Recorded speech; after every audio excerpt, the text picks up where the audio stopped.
today, I don't know about you, but I was very pleased to see that Whitney Houston is back. Back in the public eye, back with a record to promote, and back looking healthy and like the worst of her troubles, we hope, are behind her. She's poured out her heart to Oprah Winfrey on US television, and she says that she, at times, during her battle with drugs, and she used marijuana and crack cocaine daily, she says, she got to the point that she was so gripped by it that she totally forgot about being a singer and being a star. She just kind of lost herself in that world. So, do you think that with a star that shone that brightly, with the pressure that was on her, was it inevitable that there was going to be a crash and burn here? What do you think, Mel? You've kind of walked that path. You've been a big international star. I don't know, really. I mean, everybody handles pressure differently. Luckily, mine's in the bedroom. But, you know, I think there's many different roads that you can take to deal with fame. And it's sad that she took that road, but I'm sure she's learned from it, and she's a great example that you can come back. Melanie, you know, Mel, when you say that you deal with it in the bedroom, I mean, do you think... It was a joke. I know it is, but... It isn't really, though, is it? It's not.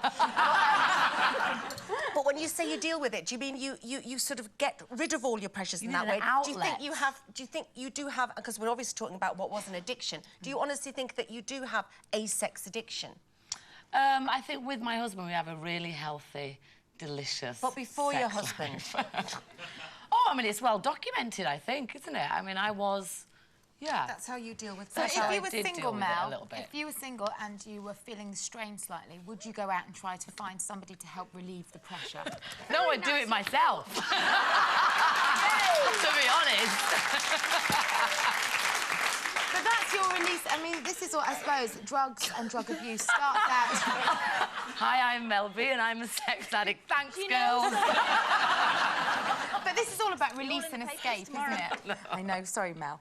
And do you think that for many people, though, if they're not as excited by the bedroom as you are, that drugs is an easy route out?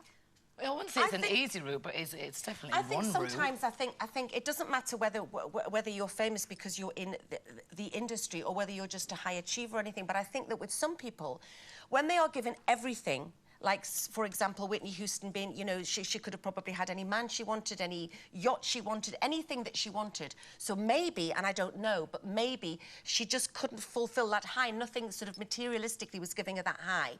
And so that's when she was looking for drugs. But similarly, there's also an underlying drug problem of people who the other end of the spectrum, who are housewives, who are struggling on sort of low incomes and single parents, who are also turning to drugs to try and lift them out of... to try and escape. So there's lots of different reasons why, but I think people go into it. I can understand those reasons more than I can understand your Whitney's reasons. Although I'm absolutely thrilled she's back, and I think it's a great happy ending story that you can go through all that and come out of it at the end and be clean and get your life back on track. And I think she's a great advert for that. But I am a bit sick of the stars and big celebrities going, well, it was the pressure, you know, all these millions and, you know, that I've got to spend, I can have anything I want. I want to go, well, get a grip or get a slap. Well, in her defence, she hasn't said that, but I think you're right.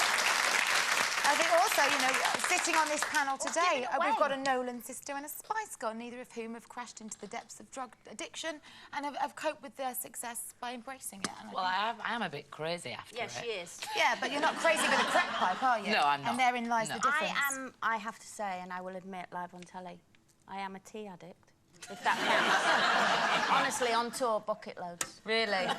Don't tell anyone. No, don't It'll be all over the press It'll be all over the papers. But do you think there is such a thing as an addictive personality, and is addiction an illness? I mean, Kelly Osbourne has had her own battles with drug addiction, and she says that because it's drugs, it's not seen as socially acceptable, but to me, it's a sickness, it's an illness, it's a disease, and I suppose there is some truth in that. The only difference being, I would say, that if you are, for example, battling cancer, well, that's an illness that has manifested itself in your body and you have no choice but to fight it. Is an addiction something that comes at your own hands? Well, I think that, you know, there are various reasons why we've just said why people start doing these things, and everybody has a different reason for it. But I do think that there is definitely something that is people who have an addictive personality. We all know people, even just on the levels of socialness, that's not a word that we go out, that will say, you know, oh, after a couple of glasses of wine, that is just me. I either feel sick, or there's people... computer, you know.